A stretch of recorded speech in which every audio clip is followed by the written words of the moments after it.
Kambapitek. Kambapitek, malakas ba yan? Oo. Malakas yun eh. Kambapitek. Malaki-laki yun. Yung ano, pakalaki. Saan ba dito yung malalaki? May tindera ka dyan pa. Ito pa oh. Yun o. Ayan. Ito. Uy! Tatagulo! Oh. Tatagulo. Uy, ala. Amagay ka ba? Oo. Lagay mo muna doon. Mabait yan. Wala. Dati marunong na ako magaling. Sara mo na. Ay, gabi. Galing mo naman magtinda, dyan ka na lang. Ate, yung ginagawa mo? Bakit? Anong totoo mong pangalan nga? Pahawak nga ba? Ha? Anong apelido mo? Milando. Milando? Anong grade mo? Princess Ramona E. Milando. Ano yung A? Ano yung A?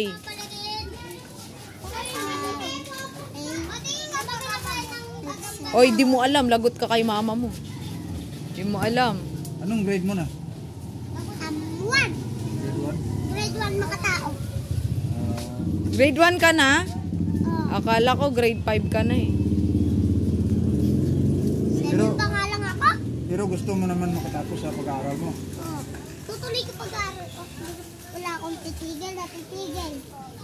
Titigil. Tapos ano bang Yung pangarap ko kasi Ano ang pangarap maging mo? pulis. pulis? Pangarap mo maging pulis? Bakit? Bakit pulis gusto mo? Sabi nila mama, maging pulis na lang daw ako. Sabi nila mama mo. Eh, ano yung gusto mo talaga? Maging pulis na. Ah, gusto nila mama mo tapos gusto mo din. Apo. Mayaman ba kayo? Hindi, mahirap. Ah, Ito nga lumot na ito eh. Luma na yung nilas mo? Nakita ko nga lang. Ano kita mo lang yan? Oh, buti pa kami. saan mo nakita? Ito. Bakit di ka ba binibilan nila kuya mo? May- Dalawa nga lang tsinelas ko. Dalawa lang? Tapos sira na. Oh, malapit na masira yung crocs. Ah, May mga butas na sa likod. Butas na, malapit na masira. ilan ba kuya mo? Dalawa. Ilan yung ate mo? Dalawa din. Dalawa din. Yung kanina, yung sinundo ka ng ate mo, di ba kanina? Nakita kita eh. Tinawag ko to, sabi ko, "Psst." Dalawa yung ate mo, tapos dalawa yung kuya mo, tapos ikaw. 5 kayo. Ah, ano ba trabaho ng papa mo? Ano lang. Gumagawa ng mga Gumagawa ng mga bahay? Ah, construction? Eh, yung mama mo? Doon nagtatablang sa Bentilo. Sa Bentelog? Saang Bentelog? Diyan. Ah. Eh, kuya mo? Ah? Kuya mo? Kuya Dave ko? Ah. Gumagawa din ng bahay. Yung isa mong kuya?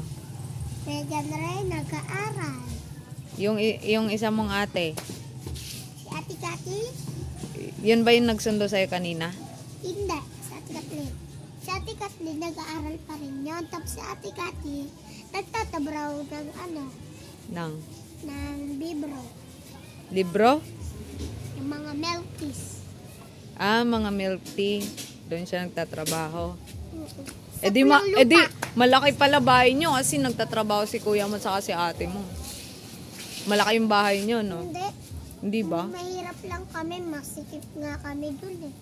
Kaya ngayon kuya ko, nandun siya sa mga tropa niya natutulog eh. Sa mga tropa niya? Kasi masikip na kami dun, hindi na kami kasha.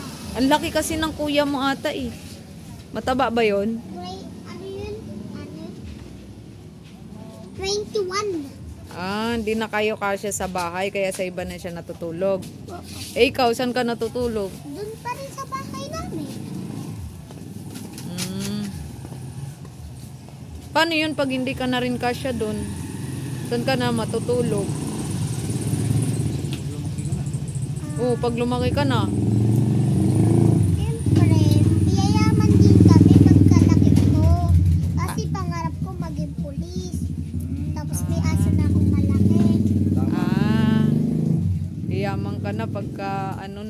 pagka malaki ka na. Oo nga, no? Makakabili Oo nga, ka no. na ng bahay, no? Oo, malaki na yung kasya bahay. na kami doon. Ah, Kasya ng mga gamit namin. Bibili ako mga gamit namin na marami. oo nga. Para mayaman na kami. Ganun pala yun. Ako, pag may tumutulong sa akin na na matatanda, tinutulungan ko sila. Pag tinutulungan ka ng matatanda, tinutulungan mo din sila. Oo, pag hindi sila marunong tumawid, tinatawid ko na lang sila para makatawid mo sila.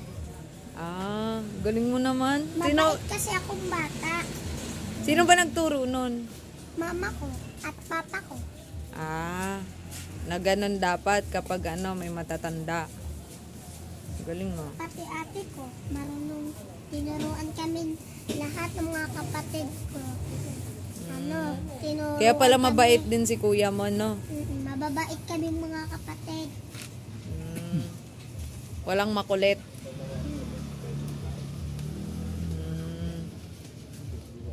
Anong oras yung pasok mo? Tuwing kailan ka pumapasok? Mga umaga, pang umaga ako. Ah, kaya Tapos tanghali na ako umuwi. sinusundo ka lang. Ate ko, pang gabi kasi yung ate ko, sa ate Kathleen. Paano pag may tutulong sa iyo tapos bibilan ka ng mga gamit?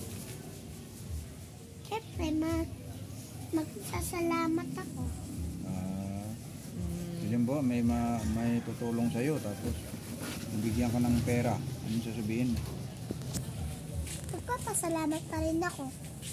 Tapos magiging masaya ng mga pamilya ko. Galing naman. Oo nga, kasi may gamit na no? Ano ba yung gamit na wala kayo? Ako, wala akong color. Wala akong mga bagong lapis, mga luma na yon.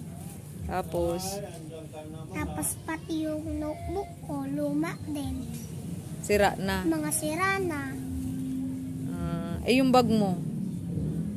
Ayun, bago yun, pero yun, baka tito ko, binibigyan ako ng mga gamit para pagkabit ko doon. Yung mga tito mo lang nagbibigay? Oo, pati tita ko. Nina. Bakit di ka ba binibilan ni mama mo? Hindi. Kasi mahirap lang kami. Mahirap Wala nga lang kami dito. pambili. Wala kayong pambili. Pati papa ko. Pag may marami na daw siyang pera yung papa ko, bibilan niya na daw ako ng bike. Para magbabay ka na lang pagpapasok ka, no? Galing naman. Ano sasabihin mo dun sa Anong sasabihin mo kapag gusto mo ng mga notebook, ganun, Magte-thank you ako. Tapos kapag binigyan ka? Galing. Ayon kasi mga tinuro ng mga pamilya ko, maging mabait, tapos maging matuloy yung pagkaaral para matuloy ko daw yung pangarap. Hindi ko talaga itigil. Yung kuya ko nga, tumigil siya eh. Pati yung papa ko naka hanggang grade 1 siya eh. Kawawa. Kaya gumagawa lang siya ng mga bahay. Hanggang grade 1 lang si papa Hindi mo. umuwi kasi doon na siya natutulog. Saan? Sa malayo? Malayo ba? Di pag umuwi pala siya dyan, hindi ka nakasya dun kasi dyan siya matutulog sa bahay niyo. Diba maliit lang yung bahay niyo? Hindi kasya naman kami kasi papa ko nandun nasa taas ng upuan namin, yung mahaba.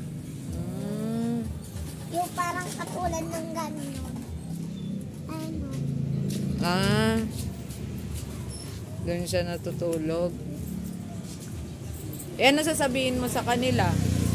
Yung mga gusto magbigay sa'yo, sabihin mo dito. Thank you po, salamat po sa pagbibigay niyo po sa amin ng mga gamit at mga pera. Tapos ano pa yung gusto mo? Gusto ko na may notebook ako, na may lapis ako, may color ako ng mga bago para may mga ano ako, para gamitin ko pag may didikit kami. Tapos para marami na akong mga gamit kasi wala na akong gamit, mga sira na yon. Yun pala yun. Yun pala yung gusto ni Princess. Yung mga gamit sa school. Eh di masaya ka na nun pag mga gamit sa school. Opo. Ang galing naman.